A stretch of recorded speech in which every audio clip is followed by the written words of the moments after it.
So, how's it going guys? Shady here back with another video. And today I bring you Pure Unchained. So, since we got the second Charvara in the ban list, I have been testing around with the deck because I don't own the Fiendsmith cards, I love this deck.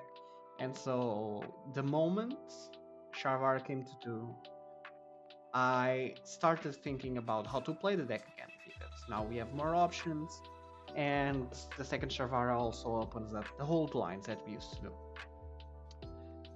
And I've built it a bit different from what I've used to build, and I'm gonna like, show you guys how I've decided to start playing it now. Um, since the new format just begun with the new expansion, the non-engine might be outdated, but I think outside that, the deck is just completely okay as it is. So let's start with the main deck. Pretty easy to start. Triple Arua for the ancient starters. Arua is the best one. Nothing to explain here. Then we play double Sharvara. These are the best starters in the deck. Maximize it as always. I'm not gonna discuss much the Unchained cards because you all know Unchained. I've talked about it every week almost. So I think I don't need to explain every time what the cards do. Only one Rekia. This version we don't run any extra normal summons from the Unchained engine. One Sarama, one Shayama, one Abominable as bricks. Any other card it's like okay to draw, like Rekia is okay to draw as a starter and stuff, but you usually just never want to see any of these three. And that's basically it for the monsters.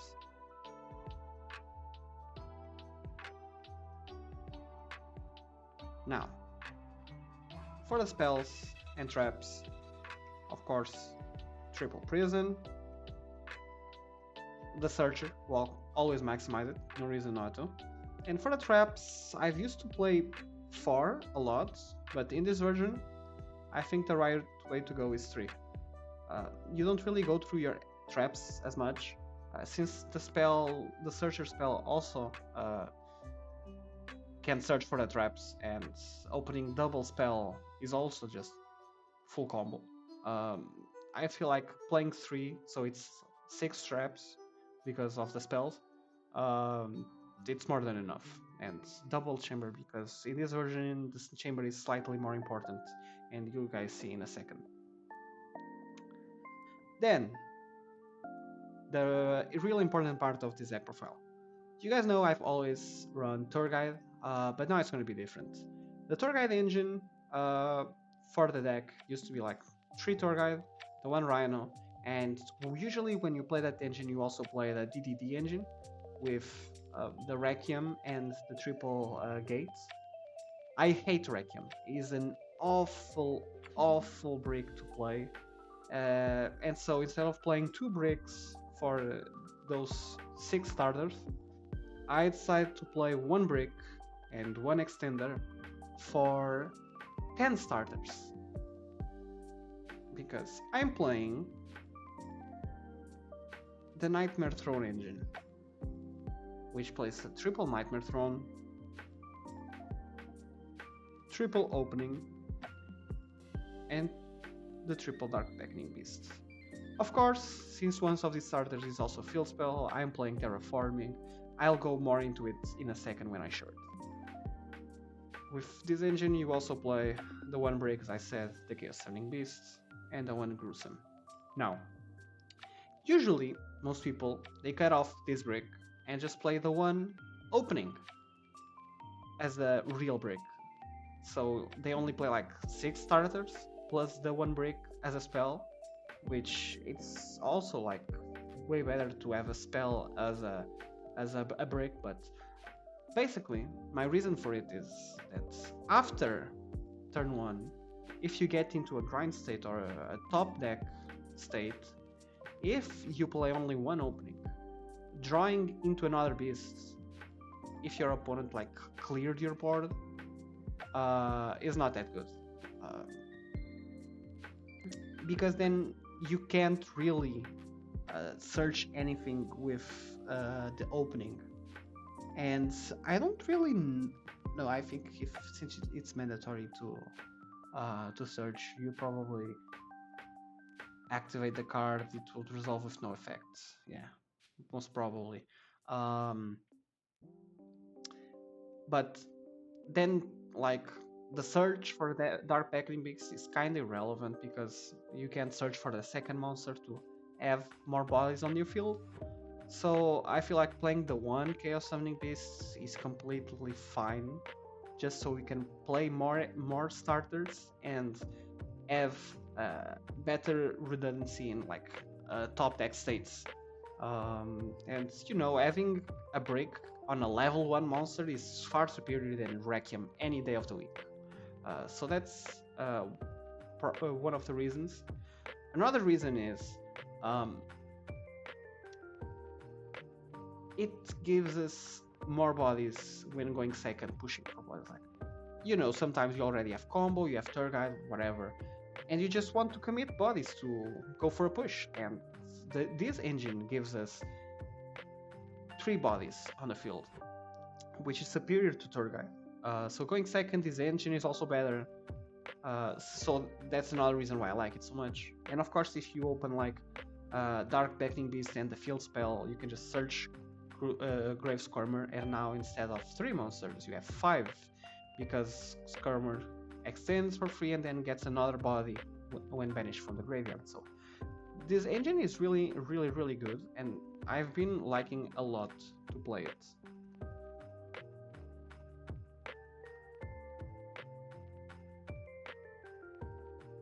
Now, before non-engine, I have 2 cards here, which is Terraforming. It's the 10th 1-card starter, and also means that the Trust also bridges into the opening engine, you know. So I really like playing Terraforming. If I wanted to cut out so that I don't open the field spell as much, I would cut one of the Nightmare Thrones, which would also be like very budget friendly. So if you want to do that, you can do that. But yeah, I love Terraforming for that. Trust will be extremely versatile in this deck if you play it. And then I'm playing the one Foolish Burial because it's a really good extender. I'm playing 41 cards right now, so if you want to cut down to 40, I will probably cut down to Foolish, but I like it as a versatile extender. Now, for the non-engine, you know me, Unchained needs to be played with Board Breakers, in my opinion. It just suits the deck so well. When you play around the bureau, you want to have spells to set sometimes, so Board Breakers is always my favorite way to play the deck. So we're playing with triple Trust, as always, and the 1 talent. I would not play Unchained without Trust. Trust is insane. It can be extender, Board Breaker. It can bridge you between engines. It's amazing. Then, since you notice, we play a lot of cards that stay on the field, like the opening and the Nightmare Throne. So a card that gains a lot of value from that is Forbidden Droplet. And it's incredibly insane how much this card can push. So I always love to play Droplet when I play anything that lets me have continuous spells on board. Then I wanted a really powerful quick play spell because I want always, when playing Board Breaker, something to be activatable during my opponent's turn. If I go first, I decided to play Triple Book of Eclipse. It's a really powerful card that doesn't target. It's all of course a little bit sad that you can counter it with Ash, but it's just so good. I would run it any other day of the week. And then the last 3 cards are something I think is very underrated right now, which is a triple Forbidden Chalice. At the moment that I'm recording it, the YCS just finished, and it was won by Mitsurugi Ryzil. So with Ryzil still being so popular, In fact, if I remember, the final was both guys playing Rizal. So with Rizal being so good and so popular, I think Chalice gains a lot of value because it trades one for one um, with Detonator. Because what a lot of people do on main decks for being like generic board breaker sometimes is they play Imperm, right? You see a lot of times you just play the Imperm in board breaker decks when you want to go really generic in the main deck. And since I wanted to be really generic in the main deck, I thought Chalice does the same thing. It allows me to be reactionary instead of proactive with it, which outs Detonator by itself. So I decided to try it, and Chalice has been insane. I like it a lot. Um, so how you do it to out Detonator, as I've said already, is instead of just doing it before so that Detonator can just dodge it, you wait for Detonator to try to negate something, and then you chain to it so that it can't pop itself to dodge and just get reborn with Eclipse Twins. So yeah, that's why I like this a lot, and I wouldn't change this main deck ever. Now, going into the extra deck, I am missing one card from the extra deck because I don't have the money for it now. But if you can get your hands into a YuGiOh, I would buy it. It makes your boards going to Nibiru so good, and it's so good at going at generating like resources over time because it's so good in the grind game. I like it a lot. I would play it if I had it. So if you have it, you should definitely play it. I'll speak about it later. So right now, since one, I am not playing about YuGiOh. Two, this extra deck is still like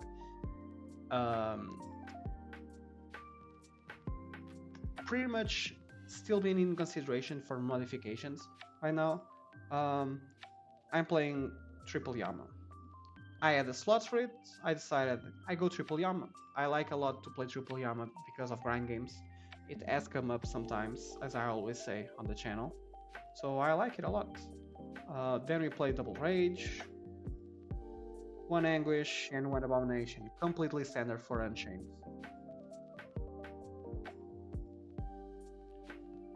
Now, the one card we have to play for the one card combo is the Super Producer. This card is really good. It enables the one card combo. Sometimes on some weird board states, it's also really good if you haven't used it yet. I just really like Super Producer a lot, and Super Producer really deserves this slot on the extra deck. Then, since as I've said, I still have some slots that I want to fill in this extra deck whenever I can get the cards that I'm missing, I'm playing double SP instead of only one, and I'm playing the one unicorn. This is basically your targets for rage. You need the one unicorn because you don't want to banish stuff against Malice. So you just want to have unicorn for that matchup.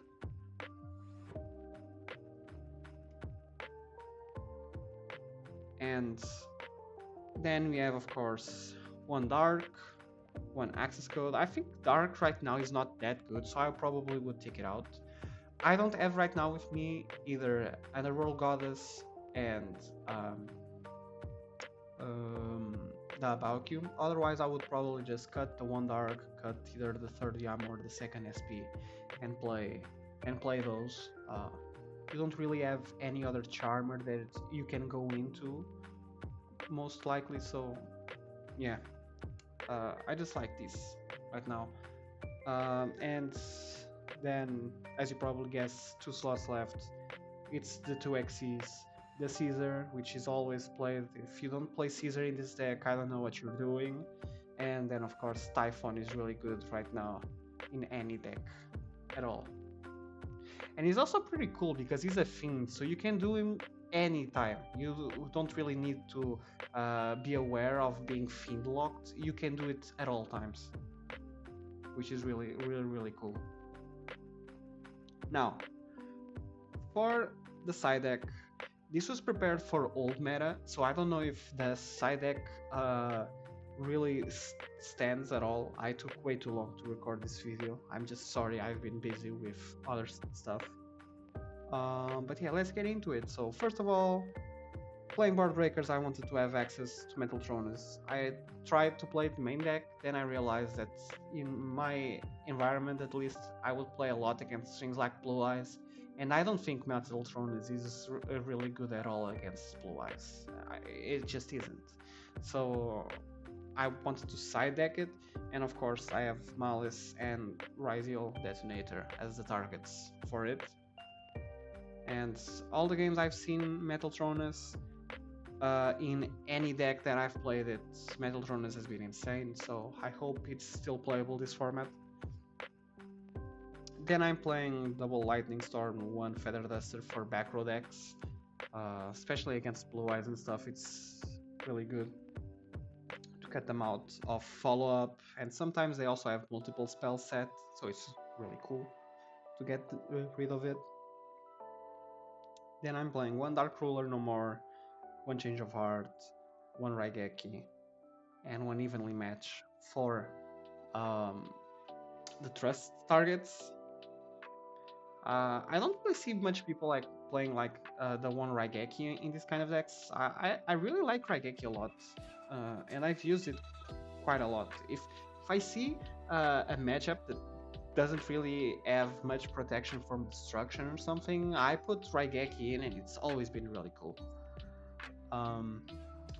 Then one D-Barrier, one DDG, and one Destructive Karma Cannon as the going first trust targets. If I needed space here, I'd probably cut this. I just usually like to keep this here because there are some people in my locals and stuff that play things like Finsmith with the Empire, so I want to be ready against those decks. So Dimensional Barrier for the Tempai is also always really cool. And since in this version I'm not playing any end traps, I'm not playing Lancia, so I have Karma Cannon for either just generically or for just Malice, because I can't play Sanctum without Lancia. So that's going to be it for the deck list. Let me show you guys the one card combo because I haven't featured it in the channel yet. So let's go for the Beckoning Beast line. It's really easy. It's one card combo, and I might have to explain. The one card combo loses to Nibiru.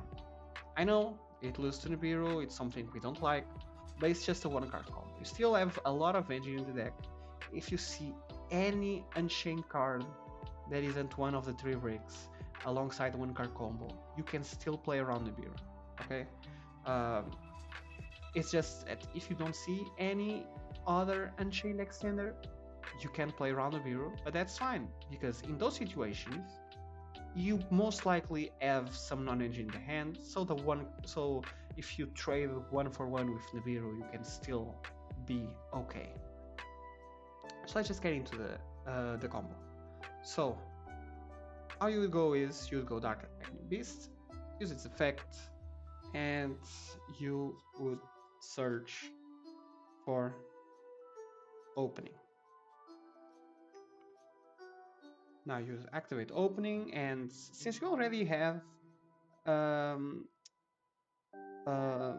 since we started with Beckoning Beast, when I start Beckoning Beast, I like to add a second one and keep the brick in the deck because it makes it, if I top the other Beckoning Beast, not the Beckoning Beast, but if I top an opening a lot better, because then I can get 3 bodies off of that activation. So that's why I usually, when I already have beasts, I search for a second beast. And then of course you have beasts, so you get the additional normal summon. You go in link 2, and you're gonna go for Yama, of course. I'm gonna use Yama's effect to search for Sharvara. And then we're gonna use opening to discard the Sharvara and summon back Beast. Since Sharvara was sent to the graveyard, we can now set a trap. For this combo, you want to set Chamber. It has to be Chamber. If you already have Chamber in your hand, instead of doing this, you probably just added a Rua and went a Rua with Chamber. But now, we are in this situation, we have the trap and 2 monsters on the field. We are gonna link those off. And we are gonna get to our Super Producer. And so we're gonna use Super Producer to pop Chamber. And you're gonna go Chamber, Chainlink 1, Chainlink to Yama. And you want to do Yama Chainlink 2 because, and it has to be for Sharvara, because you need a way to go into Rage. But you want to do Yama Chainlink 2 just so you chain block the trap from Ash Blossom. And you summon. Here it has to be Sarama.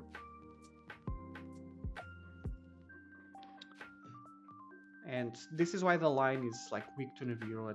If your opponent Nibiru's you here, there's nothing you can do at all. So that's the one downside of the one card combo. But I rather have much more consistency and still be able to play around Nibiru with any other cards of our deck. Then we go for Rage. And now we're gonna go Sarama, set back the trap, pop Rage, and since Rage was destructed, you can use its effect. Was destroyed, sorry. You can use the effect to add back Sharvara, and you haven't used the effect Sharvara in the hand, so we are gonna pop the Sarama, and Sarama summons back from the deck the Shyama.